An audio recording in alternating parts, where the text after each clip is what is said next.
What's good, everybody? It's BBK Dragoon here talking about the weapon update patch 2.0. Last Thursday in the Bungie weekly update, we got a huge data dump of all the weapon tunes that are going to occur when patch 2.0 releases in September. It's going to release before the Taken King, mind you, so my bet is that it's going to come out on September 8th or 9th, the 1-year anniversary of Destiny. I'm not going to go through every minute change because it literally is the largest weapon tune patch Destiny has ever had. It'll take a long time to go through it. In fact, in Destiny the Show, the podcast that I put together with Diddy, we talk about it this week. It's the entire show, and that's going to be coming out July 21st, which is the day after this video goes live.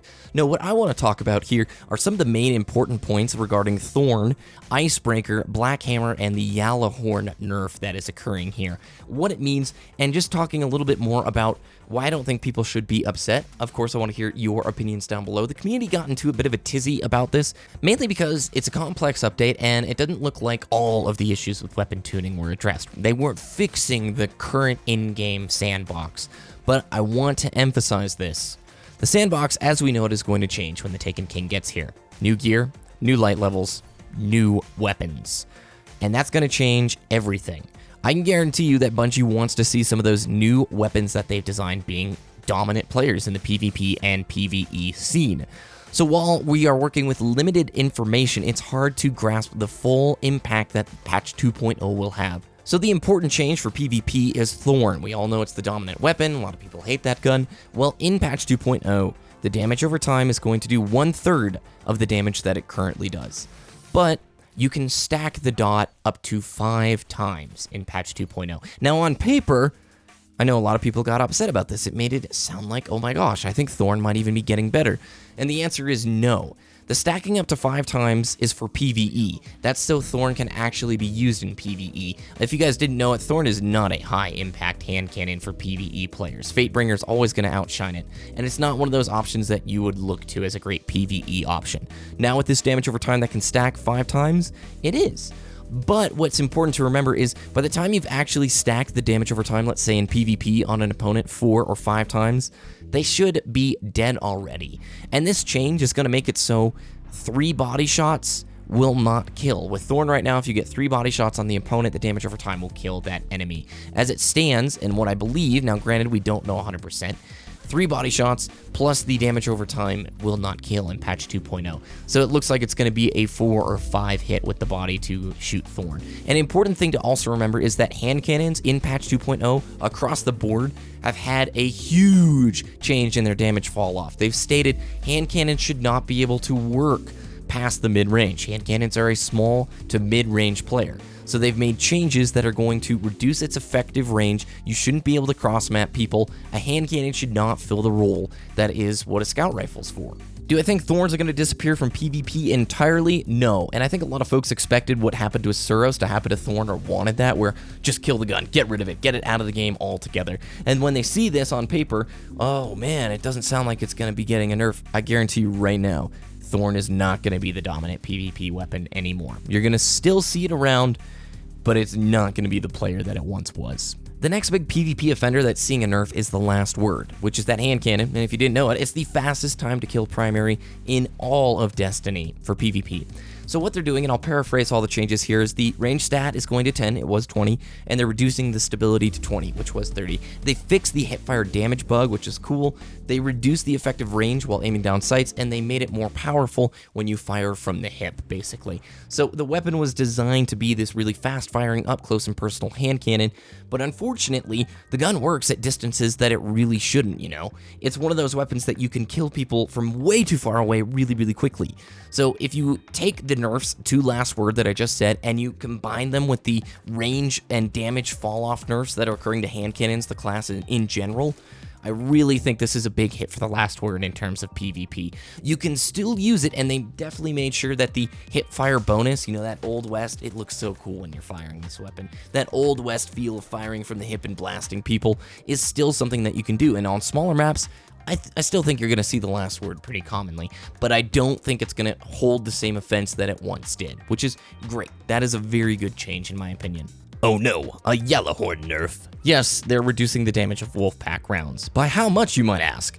They didn't say. So that right there is a reason for no one to get upset. The subreddit, Twitter, Twitch, I saw a lot of people upset about the Gjallarhorn nerf, which perplexed me because we don't even know how much they're going to reduce the damage of Wolfpack rounds. Guess what?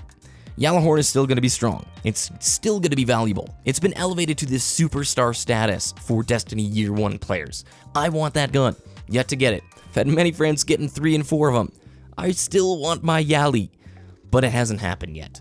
So when people are looking at this going, oh no, Gjallarhorn's done, and I really worked hard to get my Gjallarhorn, I will say this, unless you bought it the first week, it's a dice roll. I have some friends who have 60 days playtime in Destiny who still have yet to see it drop once for them. Now, you obviously have to put the time and effort in to play the game to get the chances for exotic rewards, so I won't take that away from you. But understand, they're not going to make Gjallarhorn obsolete. But again, Taken King, Year 2 coming, there's going to be a carrot on the end of the stick that Bungie dangles out there for players to get. They want you to want more stuff. That's how a looter shooter works. And there will be something Taken Kingy that is very strong and a great, look at that golden gun fail. Oh, I should have had the range perk on. There will be more, and Gjallarhorn's not going to be nerfed to oblivion. I can guarantee you that. So relax until we get more specifics if you're upset there. Icebreaker and Black Hammer. These are two really interesting changes, and that's how I'm going to close out the video here. Icebreaker, you regenerate ammo every 5 seconds. They're changing that to 8 seconds. The other thing, too, the Black Hammer is that, you know, ridiculously cool sniper rifle. I really would like that gun. But they are increasing the ammo inventory to 18 rounds. But here's the big deal. White Nail, the perk, now pulls ammo from your inventory. So what happens if you get precision shots with the Black Hammer and you shoot all 3 of them, bang, bang, bang, into the opponent's head, it automatically refills the clip. It magically generates ammo, refills the clip. You don't have to even reload, just gives you more. So for bosses, you could just sit there and shoot the head constantly. Have to do nothing more. But now, they're making White Nail pull ammo from your inventory, so you will run out of ammunition. The Icebreaker is the same idea. A lot of people, especially like Nightfalls, you'll pull out the Icebreaker and you'll just sit back and shoot the boss over and over again.